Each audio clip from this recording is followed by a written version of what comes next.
facing our nation. As we have become more reliant on technology and digital infrastructure, the threat of cyber attacks has dramatically increased. Every day, our citizens, our critical infrastructure operators, and our federal, state, and local governments have to defend against hundreds of thousands of potential cyber attacks. These come from criminals who take advantage of our vulnerable people, foreign actors who threaten our critical infrastructure, and hackers who try to destabilize American businesses. Cyber attacks are more coordinated and more dangerous than ever.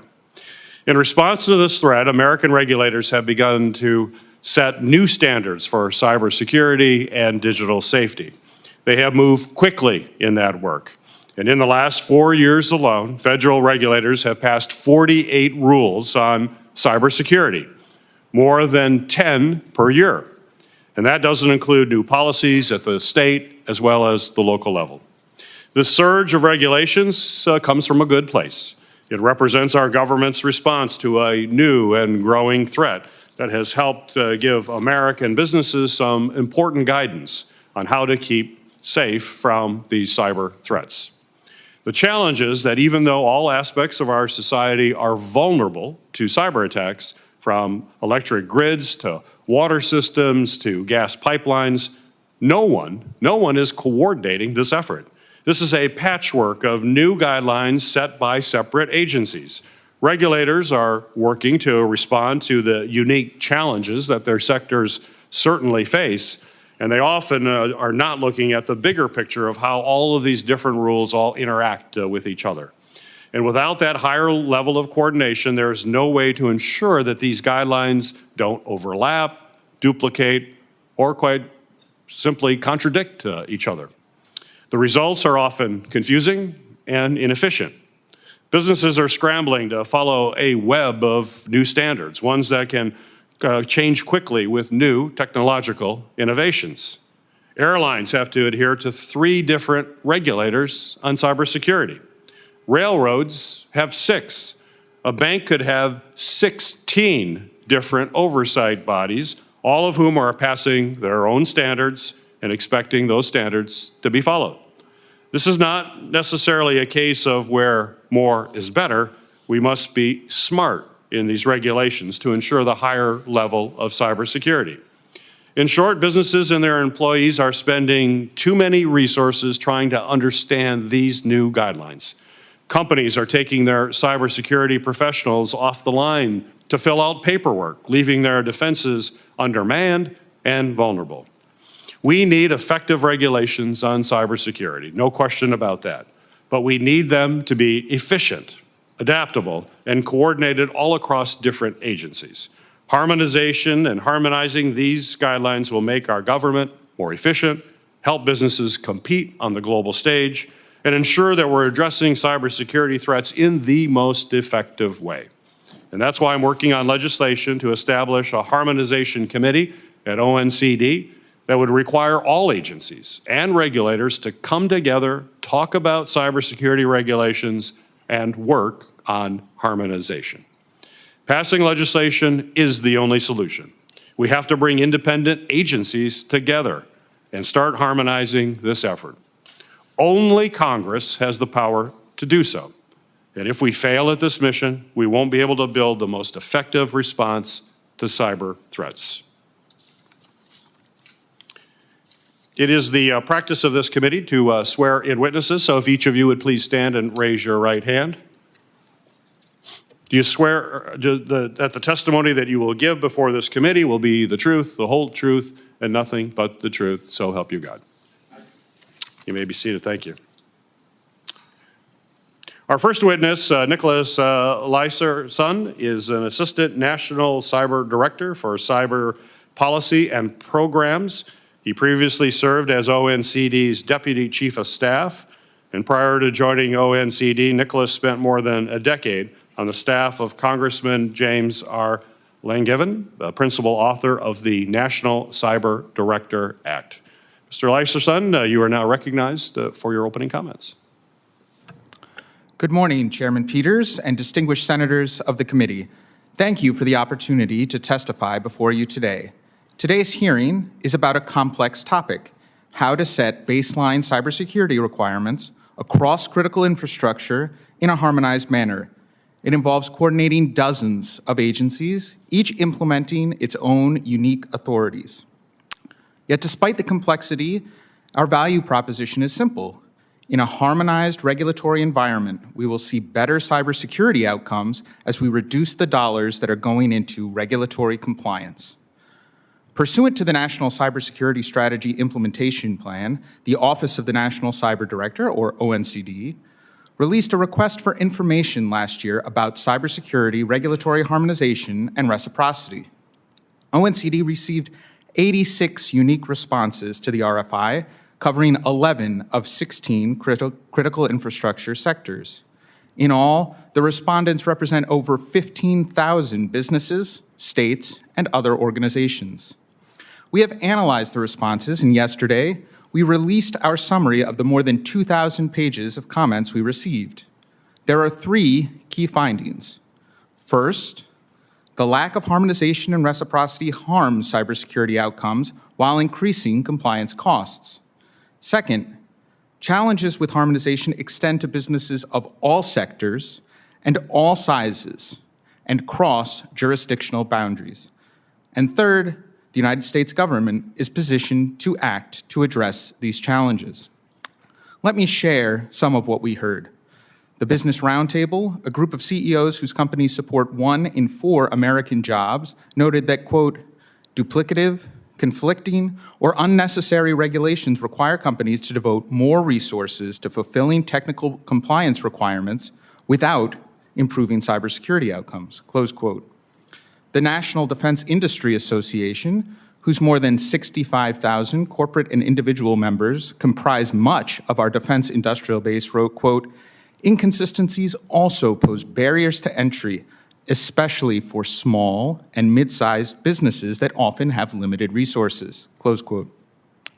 In some cases, respondents noted that chief information security officers were spending 30 to 50% of their time not on security, but on compliance activities. ONCD leads the coordination of implementation of national cyber policy and strategy. In alignment with our mission, both the National Cybersecurity Strategy and the recent National Security Memorandum on Critical Infrastructure assign ONCD the responsibility for coordinating cybersecurity regulatory harmonization across the government. Improving federal coherence in partnership with our interagency and private sector stakeholders is at the core of our mission. Based on feedback from the RFI, ONCD has begun to build a pilot reciprocity framework. We anticipate that this pilot will give us valuable insights as to how best to achieve reciprocity when designing a cybersecurity regulatory approach from the ground up. However, our vision cannot be fully achieved without help from Congress. As the United States Chamber of Commerce noted in its filing, quote, a significant challenge to U.S. regulatory harmonization efforts are independent regulatory agencies, close quote. And further, quote, the U.S. Chamber urges Congress to consider legislation to address this challenge, close quote. The administration supports Chairman Peters' bill, consistent with the views previously provided to the committee, that would allow ONCD to better carry out our mission by bringing independent regulatory commissions to the table together with the interagency in a policy-making process. This would act as a catalyst to develop a cross-sector framework for harmonization and reciprocity. Such a framework is foundational to our desired end state, which would do 3 things. First, strengthen cybersecurity readiness and resilience across all sectors. Second, simplify responsibilities of cyber regulators while enabling them to focus on their areas of expertise. And finally, substantially reduce the administrative burden and cost on regulated entities. Mr. Chairman, members of the committee, in closing, regulatory harmonization is a hard problem. It is a problem that has existed for decades, and the trend line is generally heading toward more fragmentation, not more harmonization. It is a problem that requires leadership from ONCD and Congress, informed by the private sector. We have the opportunity to set the stage for a more harmonized future, and I hope we will do so together. Thank you for the opportunity to testify today. I look forward to your questions. Thank you. Thank you for your testimony. Our next witness is David Hinchman. He is the Director of Information Technology and Cybersecurity at the U.S. Government Accountability Office. In that role, he oversees audits on critical infrastructure, the IT and cybersecurity workforce, cloud computing, and the IT modernization efforts at the IRS. Prior to joining GAO in 2002, Mr. Hinchman worked as a business consultant for several private sector firms and served as a surface warfare officer in the United States Navy. Mr. Hinchman, you are now recognized for your opening remarks. Thank you. Chairman Peters, members of the committee, thank you for inviting GAO to discuss our work on the federal government's efforts to harmonize cybersecurity regulations. Our nation increasingly depends on computer-based information systems and electronic data to execute fundamental operations and to process and maintain crucial information. Cyber-based intrusions and attacks on both federal and non-federal systems by malicious actors are becoming more common and more disruptive. These attacks threaten the continuity, confidence, and integrity of these essential systems, including those that support our nation's critical infrastructure. Never has there been a greater need to ensure that these vital systems have the appropriate direction and guidance needed to ensure their security. Because the private sector owns the majority of this infrastructure, it's crucial that the public and private sectors work together to protect these assets and systems. However, when critical infrastructure sectors are subject to multiple regulations that grow and evolve in a decentralized manner, this can result in conflicting, inconsistent, or redundant requirements. In recent years, interest in harmonizing these regulations has gained momentum, with several actions taken both by Congress and the executive branch. Today, I would like to briefly summarize the findings of GAO's work in this area, as well as share our current observations on ongoing efforts. In legislation sponsored by this committee, the 2022 Cyber Incident Reporting for Critical Infrastructure Act, or CIRCIA, addressed the need for standardized cyber incident reporting in addition to incident reporting requirements that are both deconflicted and harmonized. Additionally, the administration specifically addressed harmonization as a core strategic objective in the 2023 National Cybersecurity Strategy. The administration also addressed this important information in a request for information published by the Office of the National Cyber Director, or ONCD, the organization that leads the administration's harmonization efforts. This request for information sought to gather public comments on opportunities for and obstacles to harmonizing cyber regulations. Further, the April 2024 National Security Memorandum on Critical Infrastructure Security and Resilience called for an approach to harmonizing cyber regulations as part of a national plan for infrastructure risk management. Taken together, these congressional executive actions provide an important starting point for the harmonization effort. However, GAO's past work and ongoing observations offer cautionary notes on the challenges that will be faced on this journey. In February 2024, GAO reported that the ONCD's National Cyber Strategy did not define outcome-oriented performance measures. Our past work has consistently found across the government that well-defined performance measures allow for more accurate assessment of the extent to which initiatives, such as those found in the National Cyber Strategy, are achieving their stated objectives. Without identifying appropriate outcome-oriented performance measures, ONCD may be limited in its ability to deliver the effectiveness of the national strategy in meeting its goals of better securing cyberspace and the nation's critical infrastructure. Further, a 2023 DHS report required by CIRCIA found 45 existing incident cyber reporting requirements across our nation's critical infrastructures. Among these 45 requirements, DHS found substantive differences such as varying definitions, differing report timelines, and inconsistent reporting mechanisms. Notably, this report looked at only one aspect of cyber regulations and still found these 45 applicable requirements. This serves as a stark reminder of how many regulations likely exist in the broader realm of general infrastructure cybersecurity and how much work will be required to harmonize those numerous requirements once they're identified. In summary, given the increasing need for harmonized cyber regulations, it will be important for stakeholders in this vital process, representing both the legislative and executive branches, to continue to work towards a common goal. It will also be crucial to develop definitive goals for this process based on both realistic timeframes as well as measurable performance. This whole of government effort will require two things. One, a continued focus to ensure that performance goals are well-defined and outcome-oriented, and two, that the appropriate groundwork is laid to fully understand the universe of regulations to be harmonized. By taking these actions, we can better position our nation's critical infrastructure to successfully defend itself against the growing and ever-present cybersecurity threat. Mr. Chairman, this concludes my statement. Thank you. Well, thank you. Well, as both of you have mentioned in your opening comments, and I mentioned in mine, we know that regulations are used by federal agencies in multiple ways. I mentioned in my opening about making sure we have clean water to drink, protecting investors from predatory practices, and the list goes on. Cybersecurity regulations have received a greater amount of attention given the growing threat of cyber attacks, which is not going down and probably you would argue exponentially going up, and on our critical infrastructure and federal IT systems, which are a particular target. So, Mr. Leiserson, why do cybersecurity regulations lend themselves generally to be a good candidate for harmonization all across these agencies? We need to do a lot of harmonization in a lot of fields, but why cybersecurity in particular? Thank you, Mr. Chairman. It's a great question.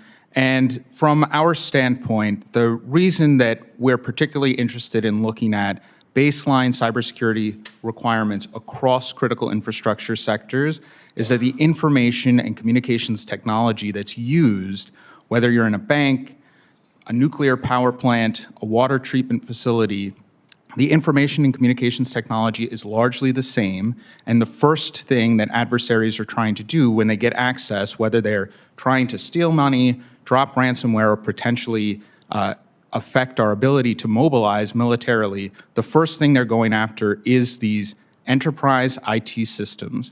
And for that reason, because the enterprise IT systems are common across sectors, we really feel strongly that having a harmonized approach with reciprocity across different regulators will help ensure that we get both better cybersecurity outcomes and less money spent on compliance. Very good. You know, several public comments at ONCD's request for information on harmonization discuss the difficulties in understanding and implementing cybersecurity requirements, which I think leads to a compliance culture as opposed to dedicating resources to actually protecting our systems from cyber attacks. So, Mr. Hinchman, this question's for you. How can regulators better tailor their requirements to promote cybersecurity rather than just a check-the-box exercise that only incrementally increases security but unfortunately does not move us forward and in the process significantly increases the compliance burden while not moving us forward? Thank you, Senator. I think one way to think of this, it's not a lot different from our duplication, overlap, and fragmentation work that we do for the committee, in which Comptroller General was up here several weeks ago talking to you about. The idea of redundant, conflicting requirements is not different. It's on a much greater scale, and it's something that's national and something we're still struggling to understand the real breadth of. But I think the general idea that because regulations have grown patchwork here and there, specific sectors will pass rules because it's important to them, they're dealing with a certain threat. And then when you have organizations that work across sectors or across state lines or across international boundaries, you run into a lot of things that they have to do in addition to what they may do with their sort of what I'll call their home set of rules and regulations. And so that compliance issue becomes a real cost burden. And some of the work that we've done, we did a job in 2020 looking at states and dealing with 4 agencies, FBI, IRS, SSA, and CMS. And 35 of the states reported a moderate to significant increase in costs related to the compliance that they had to do to meet the different regulations of each of those 4 agencies. And so to remove that, I think you need to look for a common framework. People have talked about whether the NIST cybersecurity framework offers that possibility, but a common set of minimum standards that stretch across the government that can then be customized to meet the needs of individual sectors. Very good. Yeah. As noted, Mr. Leiserson, in your opening statement, the Office of the National Cyber Director is designated as the federal lead for addressing cybersecurity regulatory harmonization. So my question for you, you've raised some of this, but to clarify for the committee, what are the biggest challenges ONCD is now facing in harmonizing cyber regulations? Certainly, Mr. Chairman. Thanks for the question. There are 2 things that I would highlight as the challenges. One is the breadth that we have here, where you see dozens of regulators who have dozens more regulations. You mentioned the 48 that we've seen just in the past 4 years, which means that from our perspective, you really need a strategic approach, a top-down approach that says this is the framework that we're aiming at, and gives that guidance to regulators. But that gets into the second challenge, right? So if the first challenge is the breadth of the problem and getting our hands around it, the second challenge is getting all of the relevant parties to the table. As I mentioned, from our perspective, the most important part of ensuring that we have a framework that is applicable across sectors and does appropriately address the concerns that different regulators have is to ensure all of them are participants in a policymaking process to design such a framework. But doing so at the moment, we are limited in our ability to do so with respect to independent regulatory commissions, which is something that we truly need Congress's help with. Mr. Leiserson, again, you stated in your testimony that the administration supports legislation that would require all agencies, including our independent regulatory agencies, to come up to the table, basically, and work on harmonizing their regulations with everybody else. So the specific question for you, sir, is how would having this convening authority help the ONCD actually address this issue? What are going to be the strengths of getting this done? Thank you, Mr. Chairman. It would help enormously, frankly, and it would help because right now when we want to talk to our independent regulatory commission partners, which we do as much as we can, we basically have a coalition of the willing. We have the folks who want to come to the table, who believe that this is an important problem and have a conversation about it. But having a clear mandate from Congress to bring everyone to the table will let us do what we do best at ONCD, which is listen to our partners, work with them to address the challenges, and as I say, design a comprehensive framework that allows for harmonization, yes, but just as importantly, reciprocity, right? The idea that once I've proven as an entity that I've met the requirements once, I do not need to do so no matter how many other regulators are asking the same questions. And that is what will allow us to both get better cybersecurity outcomes and at the same time reduce the burden on businesses. All right, thank you. Senator Hassan, you're recognized for your questions. Thank you very much, Mr. Chair, and I appreciate you and the ranking member holding this hearing. I appreciate not only our witnesses being here today, but thank you and the teams you work with for the work you do. Mr. Leiserson, I wanted to just start with some questions about kind of where we are on certain issues. Recent cyber attacks, like the attack on Change Healthcare just a few months ago, have highlighted the impact that a cyber attack can have on critical services. In the Change Healthcare attack, we saw that an attack on a single major service provider could result in a really major disruption to the whole national health network. What steps have your office, CISA, and the agencies overseeing different infrastructure sectors taken to identify potential single points of failure in critical infrastructure?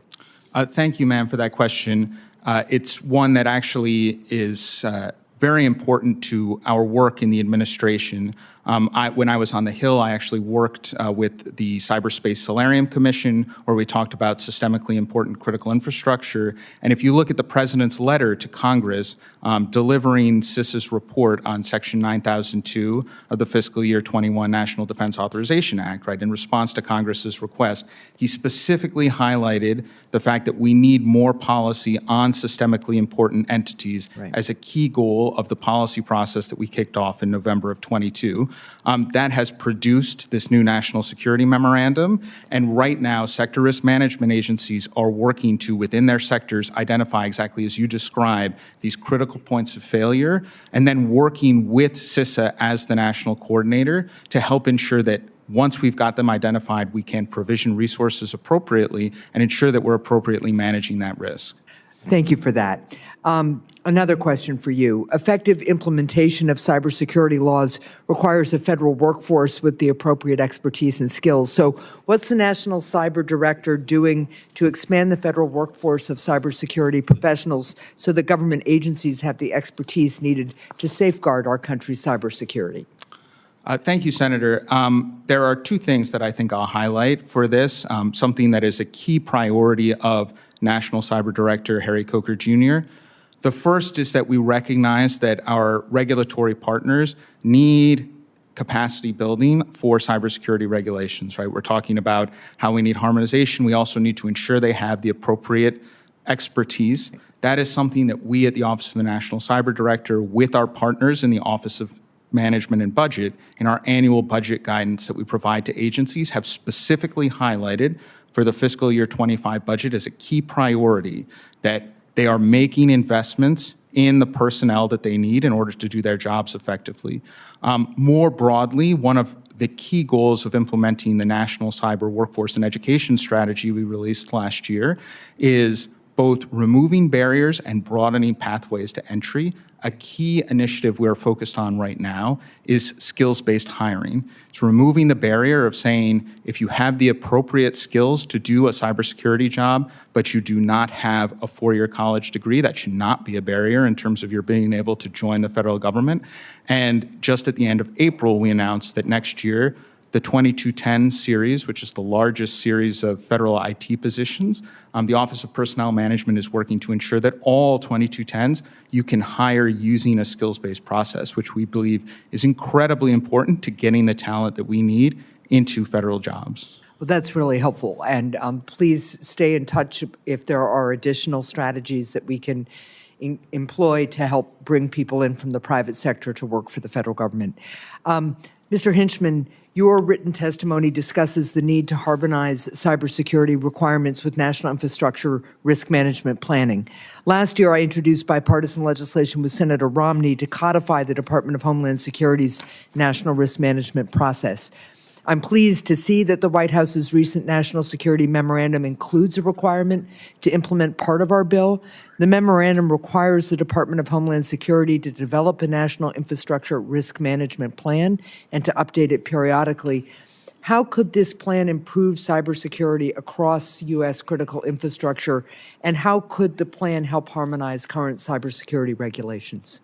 Well, I think that this plan is going to go a long way towards all of those things. The National Infrastructure Protection Plan was last updated in 2013. It is desperately needed. The world has changed so much in the last 11 years, both in terms of technology, how it's used, as well as the threat we face on a daily basis. And I think that the National Cyber Strategy's approach of building up from a risk management plan that starts at the sectors, very sector specific, makes them go out, understand what does their threat landscape looks like, which then all come in to ONCD, or excuse me, to DHS, which then inform the development of the national plan, which is then submitted to the White House, is a very important first step for understanding what it is that we're facing and what we need to have out there so that we can ensure that individual sectors have the customized cybersecurity standards that they need, in addition to the national framework that's developed. And as they have the customized cybersecurity infrastructure that they need, you're also able to identify things that they have in common. And as we're talking about harmonizing efforts, right?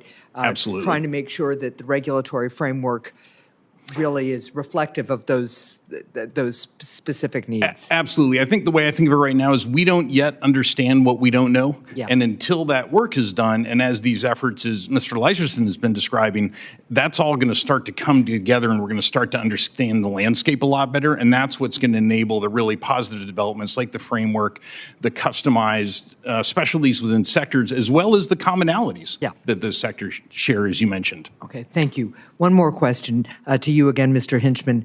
There are important reporting requirements for companies that are targeted by a cyber attack.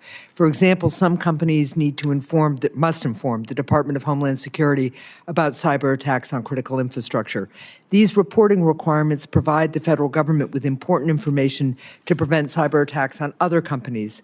One way to improve reporting requirements is to streamline them across state and federal levels, which will help ensure that companies are aware of and able to fulfill their obligations. How is the federal government coordinating the efforts of various federal agencies to streamline reporting requirements for cyber attacks? I think I would argue that effort is very much in its infancy. I think the press that you see every day about the SEC rule that came out last year with CIS's notice of proposed rulemaking has a lot of people very concerned about just what you mentioned, that there isn't that harmonization that's happening yet. A lot of small businesses are very scared that these reporting requirements will crush them under administrative burden. And so I think that there's some work still to be done to make sure that we're imposing the right requirements on the right organizations with the right threshold of burden. There's going to be a burden. We can't get around that, but I think there needs to be sensitivity to what that burden is to different size organizations. Thank you very much. Thank you, Mr. Chair. Thank you, Senator Hessen. Mr. Leiserson, this next question will be for you. In July of 2023, the Office of the National Cyber Director released a request for information on cybersecurity regulatory harmonization. The main theme of a lack of coordination amongst regulators, particularly independent regulatory agencies such as the Securities and Exchange Commission, the Federal Communications Commission, the Federal Trade Commission, certainly stands out to me.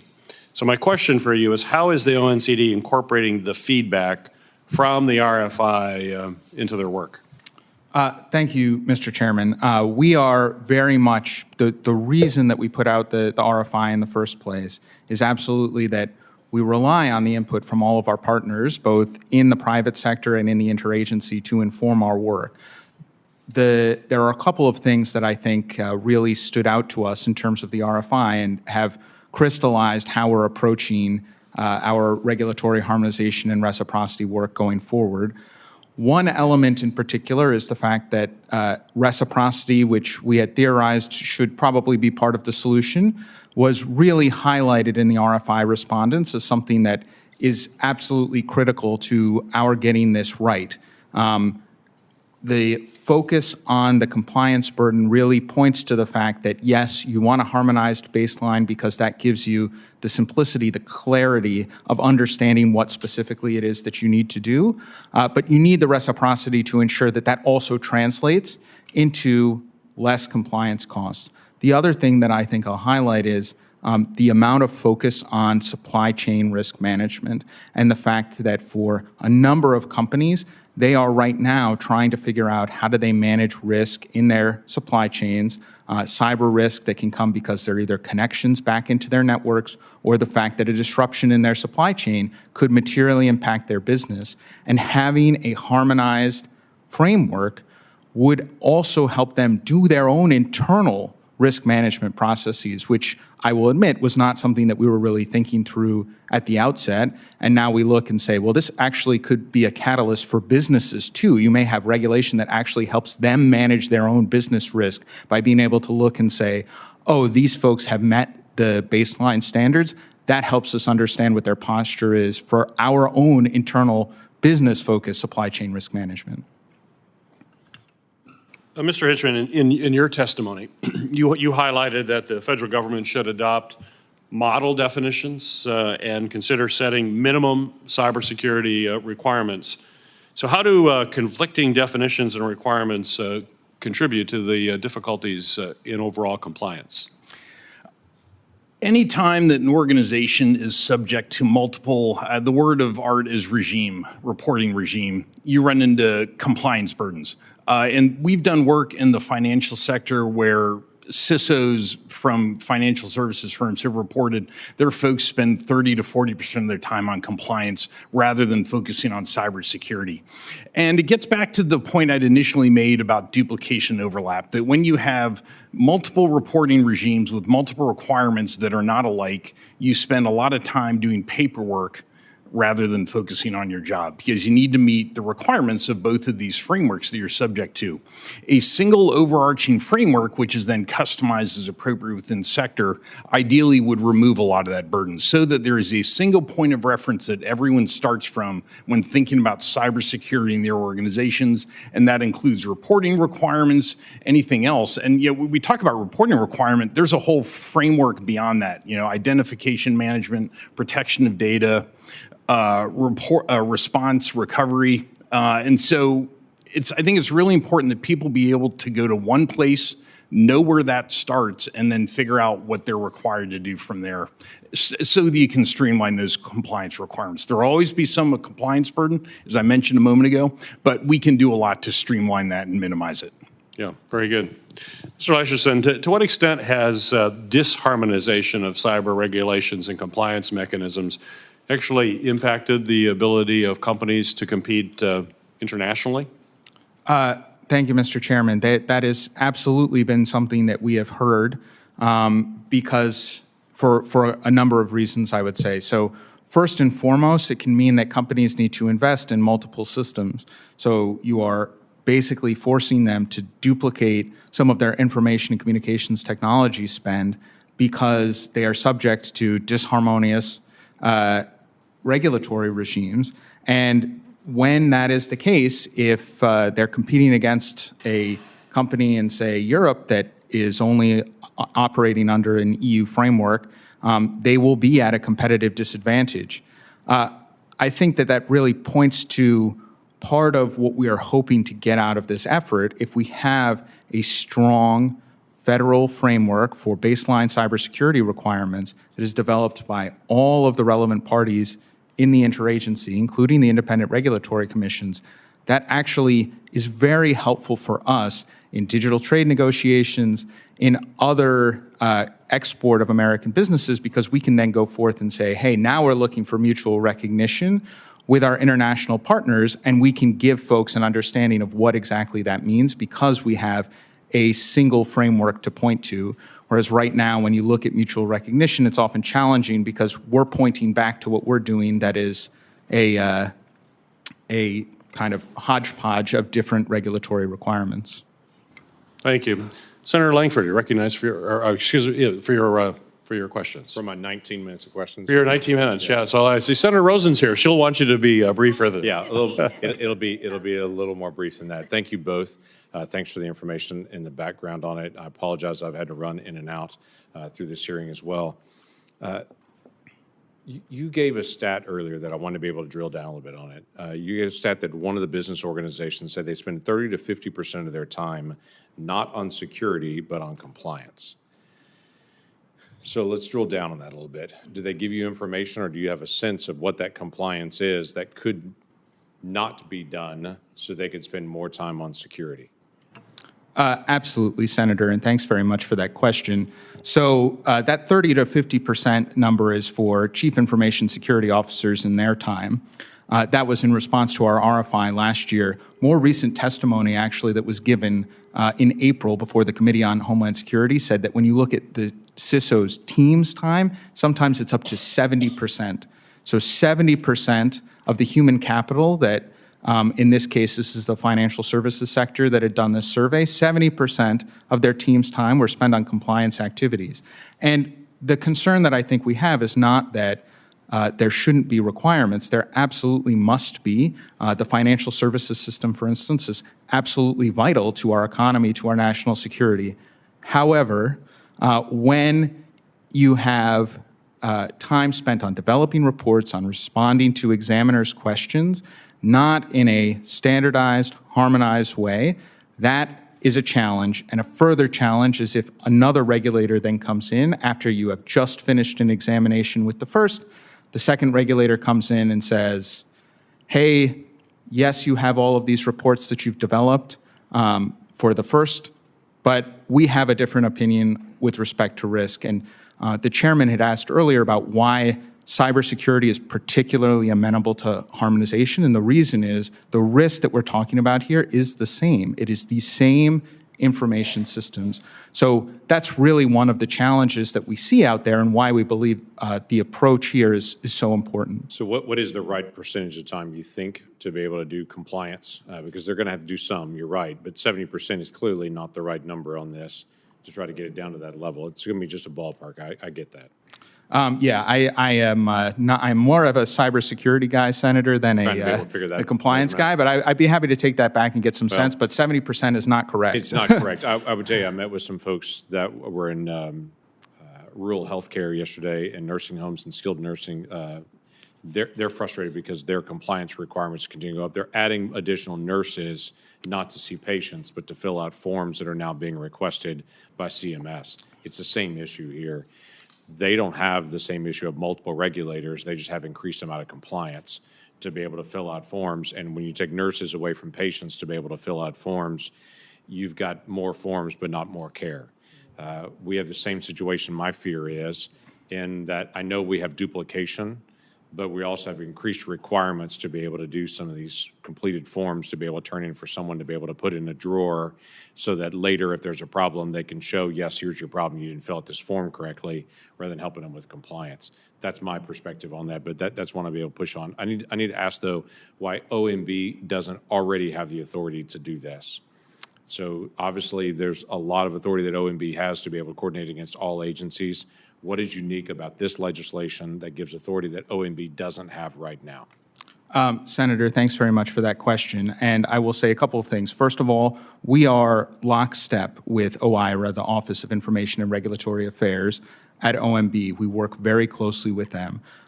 Part of the challenge that they have is they do not have a gold standard that they can point to when it comes to executive branch regulators and say, this is not harmonized with something, right? The challenge right now is you can come to a regulator and say, this doesn't look like other regulations, but there isn't a policy that says this is what good baseline cybersecurity requirements cross-sectorally for enterprise IT looks like. That's part of what we're trying to solve.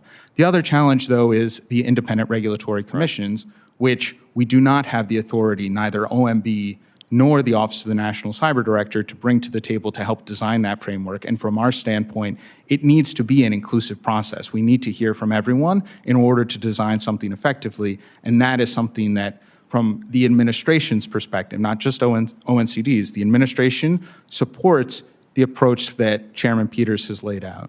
Okay. I'm going to defer the time and actually be done earlier rather than later. That's shocking. I know for everybody. I know for everyone shocking on this, but Chairman Peters, this is an area we need to work on the independent agencies, not just in this area, but in a broader area. My perspective, and I'm not going to force GAO to be able to make a comment about this, my perspective on this, there are independent agencies that feel like they're independent from everybody. They're not independent from everybody. They still need additional oversight. They still need to be able to go through the OIRA review. There's still some boundaries that need to be there when they're creating new regs, that they're not a completely independent fourth branch of government, that they do need to have some kind of oversight.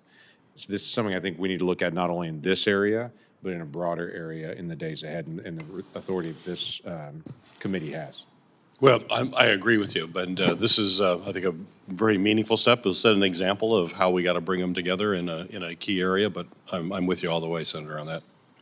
Senator Rosen, you're recognized for your questions early.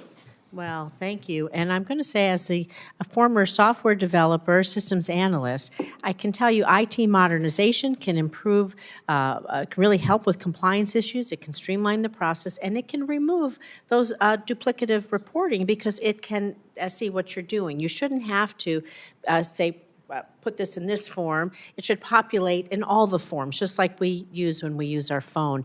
And so I think there's a lot of things that can happen concurrently, not necessarily consecutively. There's a lot of ways that we can work on this, and I look forward to working on that as well. But I'm going to talk about cyber incident trends, because implementing these federal cybersecurity regulations, they really create large data sets of cyber incidents and information about the state of private sector cybersecurity. cybersecurity. And so when this data is analyzed, like I said, I'm a former analyst and software developer, the aggregated data, it can bolster the resilience of both the public and private sectors by identifying widespread vulnerabilities, malicious cyber campaigns, emerging threats, et cetera. It can also be used in other ways against people as well, because you can de-aggregate the data in some cases. So we have to be mindful of that. But here, how are agencies collaborating? Mr. Leiserson, to leverage the cyber incident data to identify these trends and help us move forward faster to target the entities.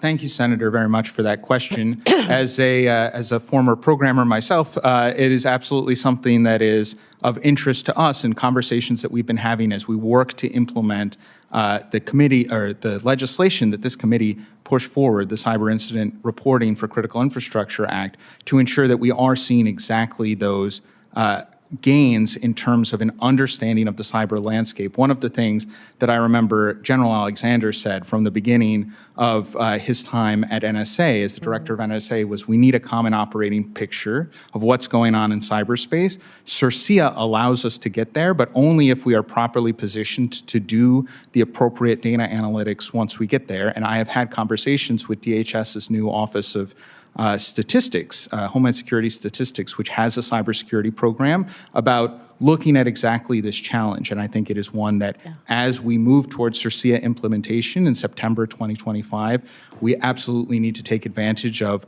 what we can from the broader analytics landscape. It's also something we at ONCD, in partnership with CISA and the Department of Treasury's Federal Insurance Office, are working on for cyber insurance data as well, because the insurers see a lot of these trends too.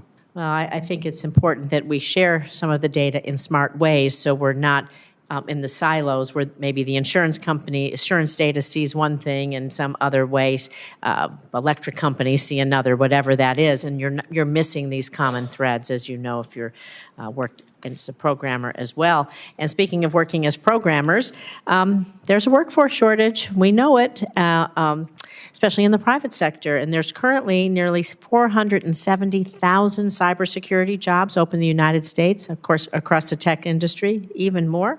But compounding this challenge, cybersecurity teams, like I said, which is what James was saying, they really are spending too much time on compliance. And so if you want to add anything else about what he said, about how we use our staff in smart ways, how we use artificial intelligence, how we create better, easier reporting, and how do we populate data across so to avoid those duplicative efforts. If there's any last thing you want to say about that, I would like that, and then what additional support you might need from us to help you do that. Thank you, Senator, for that question. It is a topic, the cyber workforce issue is one that all of us at the Office of the National Cyber Director are passionate about, and implementing the National Cyber Workforce and Education Strategy. I mean, I got into cyber policy personally because as a programmer, I did not get trained on secure software development whatsoever.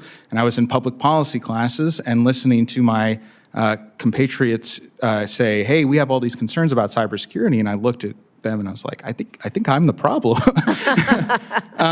So it is absolutely a challenge that we see. I think a lot of the work that we're doing on regulatory harmonization and reciprocity, I would say, is focused on actually reducing the demand side. As Senator Lankford mentioned, right, I think we're really interested in saying we want our cybersecurity personnel focused not on delivering reports to multiple regulators, but instead focused on how are we going to actually secure systems. So there's a lot of gains that we can see in terms of reduction on the demand side. That's still not going to deal with those 470,000 open jobs. That's right. The things that we're focused on right now at ONCD in particular are broadening pathways and removing barriers. I had mentioned earlier that we are doing a lot of work to ensure that skills-based hiring for the federal government is the way we look at things going forward. We're also looking to do that in contracts. That has been a major focus of ours, is to say there should not be requirements in federal contracts if you're going to provide IT support to the federal government that you need to have any particular degree. That's and right. that is a great way from our perspective to broaden the base of that needs to come in. Well, in addition to expanding the private sector workforce, we know we have to implement the National Cybersecurity Strategy. Like I said, adding trained personnel to so many agencies. Everybody needs it. And so last Congress, I was proud to lead with Chairman Peters the Federal Rotational Cybersecurity Workforce Program to help federal agencies better enhance their cyber workforce. And so, Mr. Hinchman, which agencies that are required to oversee the implementation of federal cybersecurity regulations themselves face significant cyber personnel shortages or training deficiencies, and what do you think we can help with? How do you think we can help with that? That's a big unknown right now, Senator. Yeah. I do lead our IT and cyber workforce work at GAO. I will be doing the GAO mandate that's in your bill that was passed, that's due, I think, at the end of next year, after the program's had a time to get up and operate for a bit. One of the things that the federal government really struggles with is not understanding what our cyber workforce looks like within federal agencies. We have a job that we're doing under our broad FISMA mandate for this committee that is looking at 5 of the largest consumers of cyber workforce and trying to understand how they're managing their workforce across the department at the department level. And we're finding that, in terms of the general practices that need to be applied, there's work that needs to be done. I think there's also a job we're doing for Chairman Green and House Homeland Security looking at the cost of the federal cyber workforce, and that's going to be looking at all 24 CFO Act agencies and comparing that cost versus how much is spent on cyber as a service when you hire contractors to do your cybersecurity, as well as looking for initiatives that different agencies have to try to get federal cyber workers into the workforce for us. But overall, the government is really just now starting to try to understand what the federal cyber workforce looks like. So it's hard to answer where those holes are. Right. I'm looking forward to this work. It's exciting. I think it's going to be a body of work that's going to add a lot of value to this conversation the government's having, because there's a lot that we need to be doing better to fill those cyber workforce gaps. Well, if I had my way, I would be down in every elementary school teaching all the fun things about robotics and computing and STEM and logic, things I carry with me every single day, and show young folks a path forward and what a great, exciting careers they are. And hopefully get them early and they get the bug, no pun intended, for software. But that would be my hope, to really invest in that, in our young folks and bringing them along. Thank you, Chairman. Thank you, Senator Rosen. We appreciate your passion for that. Thank you so much. Senator Blumenthal, you're recognized for your questions. Thank you very much, Mr. Chairman. Thank you both for your work. And I think we're all becoming more and more aware of the need for standard setting and rules in this area of cyber. I think the general public is becoming more aware of it as well, as we see the effects of ransomware throughout our economy and our society. Just last February, as you well know, a ransomware group launched an attack on Change Healthcare, one of our nation's largest online healthcare claims and payments processors. We're still seeing the effects of it in Connecticut, and I think probably around the country. Russia, China, Iran, and other foreign adversaries are targeting our critical infrastructure and probing for vulnerabilities for even more catastrophic attacks. Again, very recently, just this past Monday, the head of our Cyber Command, General Howe, expressed his fears that China is, to use his word, pre-positioning itself in our critical infrastructure. Essentially, it's creating beachheads in case there is greater conflict between our countries. A really scary set of developments. We've already seen the immense cost and disruption of attacks, not only Change Healthcare, but Colonial Pipeline, Maersk, other major companies.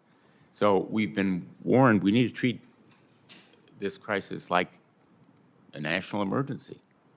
We need to give it the urgency that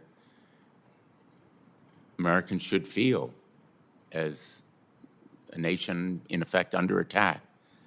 And we should be ramping up our efforts to make sure that Russia and China can't keep exploiting this critical infrastructure. So my question to both of you is, where are we falling behind on setting cybersecurity rules that counter these efforts by Russia and China, that set the bar higher so that we are more invulnerable to their creating havoc? Senator, that is a very good point, and really appreciate the question. So let me do a little bit of framing, I think, and then I'll talk about some of the specific sectors and what we're up to, and then why we think that regulatory harmonization will help. So on the framing side, I think we at the Office of the National Cyber Director could not agree more that this is something that the American people need to understand and know about. I have heard my boss, the National Cyber Director, Harry Coker Jr., say he was so grateful for the opportunity to testify in January in front of the House about the Volt Typhoon activity. This is People's Liberation Army and the People's Republic of China targeting our critical infrastructure for exactly as General Hawks suggested, pre-positioning, and the fact that that is putting America at unacceptable risk. It is unacceptable risk, and we need to take action as a government to address that risk. One of the ways to do so is to put in place baseline cybersecurity requirements. I think what you've seen this administration do, leading on in particular, is the transportation sector, where we have emergency directives from the Transportation Security Administration. Those are turning into notice of proposed rulemaking to solidify the significant gains that we've seen there. There was an executive order that the president signed out earlier this year, giving the Coast Guard additional authorities in the maritime sector. I think one of the areas that we're most interested in right now is seeing what we can do in the water and wastewater system sector, where there are still significant deficiencies and work that we need to do. I think foundational to our approach at ONCD is knowing that we need to see better cybersecurity outcomes. If we have a framework and we can say across sectors, here's how you should be approaching securing your enterprise IT systems, which are what the adversaries are targeting to get that initial access to set those beachheads, we will see better cybersecurity outcomes. And in fact, you will be able to invest more in cybersecurity instead of in compliance. So we will actually see better cybersecurity outcomes with a harmonized baseline. That is why we are so focused on this at ONCD. We are a cyber office. Our concern is cybersecurity outcomes. When we see the amount of time and effort that's being spent on compliance from duplicative regulations, that's not helping us get cybersecurity outcomes, and we need to have better ones. Thank you. Mr. Hinchman. I would echo Mr. Leiserson's comments. You know, the single cybersecurity framework is the important starting point, and I don't have much to add that he didn't say. But I also think that Congress will need to consider expanding regulatory authority for some agencies in charge. As I mentioned in my oral comments, that the private and public sector have to work together in critical infrastructure, and in many cases, we can't compel private organizations to do certain things absent regulatory authority. That does not mean that we should be passing wholesale power out there, but very targeted, specific, and a number of different plans have been put forward by the administration talking about the need for those agencies to approach Congress with specific proposals for what they need to increase that. And I think, to echo the water and wastewater thought, I have a review looking at cybersecurity in the water and wastewater sector that we're doing for 2 subcommittees on House Homeland Security, and that's exactly the problem they ran into. This past fall, there was a much publicized snafu that EPA ran into trying to impose cybersecurity requirements through sort of a back door because they didn't want to go through the onerous rulemaking process. They were met with a lot of resistance, a number of lawsuits, both from states and organizations, and so they withdrew that requirement. So I think that there needs to be a different thinking about how we get the private sector to come along with these requirements once they're in place. Thank you. Thank you both for your work and your answers to those questions, and thank you, Mr. Chairman, for having this hearing. You know, there are a lot of multi-syllable words in the title to this hearing: harmonization, cybersecurity, regulatory, but it really is a matter of national security, and we need to pay attention more vigorously than we have done. Thank you both. Thanks, Mr. Chairman. Thank you, Senator Blumenthal. A couple of final questions here for both of you. You know, federal agencies, as you know very well, are not the only agencies that have cybersecurity regulations. We have state regulations, local cities, other localities across the nation have all sorts of requirements for businesses that operate in their areas. Give you a couple examples. For example, Massachusetts state law requires all persons who own or license personal information about Massachusetts residents to develop, implement, and maintain a comprehensive information security program. The New York Department of Financial Services has also adopted a robust set of cybersecurity rules with significant requirements for any company that provides a financial or credit service within the state of New York. And I could just go on and on with that list. So, Mr. Leiserson, how is the federal government working to coordinate with state, local, tribal, territorial governments all across the government landscape to harmonize these regulations? Thank you, Mr. Chairman. So I will highlight a couple points. So first of all, both the New York Department of Financial Services and the state of New York responded to our RFI, our request for information. And one of the things that stood out to me was the fact that they really were asking for federal leadership in this space. DFS and the state said having strong federal guidelines, which a harmonized set of baseline requirements would do, would help them significantly in terms of how they would model their work. They have worked, DFS has worked, the Department of Financial Services has worked with federal regulators. It is something that we're concerned about. Again, like when we see duplicative requirements that are attempting to control the same risk, whether they're at the state level, the federal level, or the international level, that gives us pause.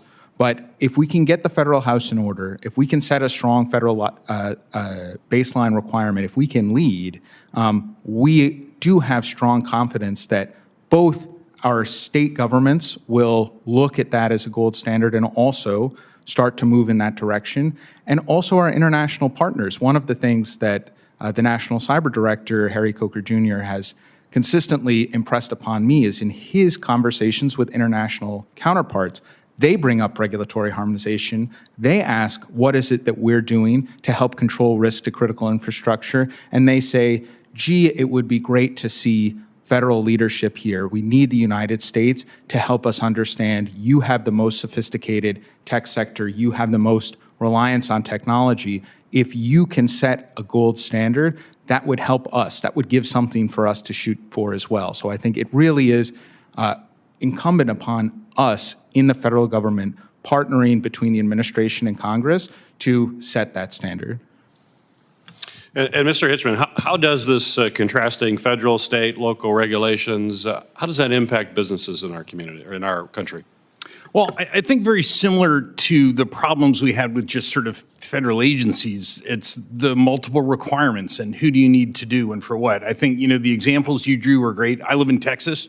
The Texas Department of Information Resources has an incident reporting rule that schools are required to follow an attack. Well, the CISA notice of proposal we're making also includes schools. So now you're going to have schools that are trying to figure out how to do their local reporting as well as the national reporting. And these are organizations that traditionally do not have resources for this. They're already undermanned. IT is probably underfunded. You, in a small district, you may have one person who does IT for the entire district, including the cyber side.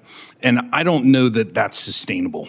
And so I think we really need to think about how those state and local rules are impacted by perhaps the federal leadership that's been called for so that they have more of a benchmark to follow. I think there's also things like privacy. States are increasingly passing privacy laws, which may be conflicting with guidance they're getting from the federal level. And so how does a business operating manage both of those? Is similar to how sort of patchwork of federal regulations have popped up.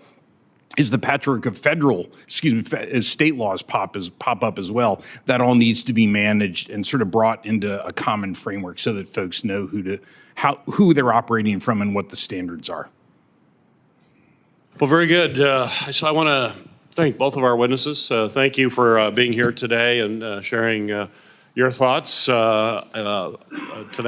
Congress and the entire federal government must work together to harmonize our country's cybersecurity regulations. And I think the testimony from both of you was very clear to that point.